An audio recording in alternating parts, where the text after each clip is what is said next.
तो पहले हमने पढ़ा वृत्तियाँ 5 प्रकार की होती हैं, और जो कि क्लिष्ट भी होती हैं और अक्लिष्ट भी होती हैं। उसके बाद हमने पढ़ा कि 5 प्रकार की वृत्तियाँ कौन कौन सी है। प्रत्यक्ष, प्रमाण, विपर्यय, विकल्प और निद्रा।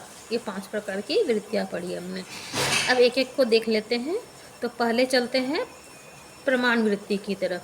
तो प्रमाण वृत्ति के भी 3 भेद होते हैं। तो इसका जो सूत्र है वो 7 नंबर का सूत्र है, जो इसमें प्रमाण वृत्ति के 3 भेद बताए गए हैं। तो क्या है सूत्र? प्रत्यक्ष अनुमानागमः प्रमाणानि, यानी कि प्रत्यक्ष, अनुमान और आगम, ये 3 प्रकार की प्रमाण वृत्ति होती है। तो पहले हम लोग इसका पहला प्रकार देख लेते हैं। प्रमाण वृत्ति की का पहला प्रकार क्या है? प्रत्यक्ष प्रमाण। प्रत्यक्ष का अर्थ यहाँ पे क्या होगा? प्रति प्लस अक्ष।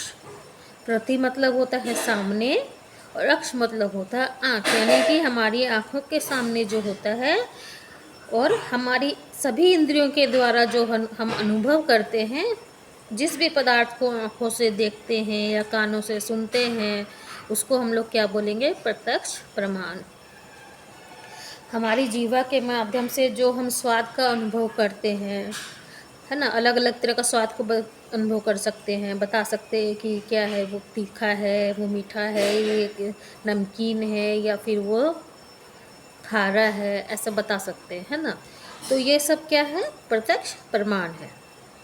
जैसे हमने कोई ठंडी चीज़ खाई तो बोल देते हैं कि नहीं ये तो बहुत ठंडा है, कोई गर्म चीज़ खाई तो बोल देते बहुत गर्म है। तो ये हम अपना स्वयं अनुभव करते हैं उसको। तो हम लोग इसको क्या अपनी इंद्रियों के माध्यम से हमने अनुभव किया, तो ये भी प्रत्यक्ष प्रमाण है। अब प्रत्यक्ष प्रमाण में भी क्लिष्ट और अक्लिष्ट वृत्तियाँ होती हैं। अब कैसे होती है ये समझ लेते हैं। जैसे हमने किसी की मृत्यु होते हुए देखी, है ना, तो हमें दुख हुआ। अगर हमको दुख होता है इससे, किसी की मृत्यु देखी, अरे वो तो चला गया, ऐसा होगा वैसा होगा, सोच लेते हैं ना, तो ये हो गई क्लिष्ट वृत्ति। हम लोग क्या हो गए? मोह में पड़ के दुखी हो गए, तो ये हो गया हमारा क्लिष्ट वृत्ति।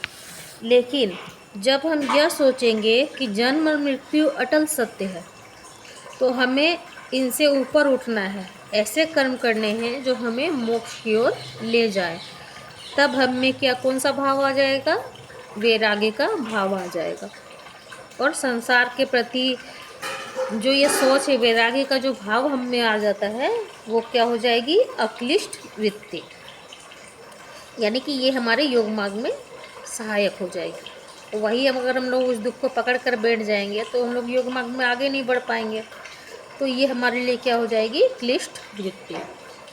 तो हमको क्या करना है? क्लिष्ट को छोड़ना है और अक्लिष्ट को अपनाना है।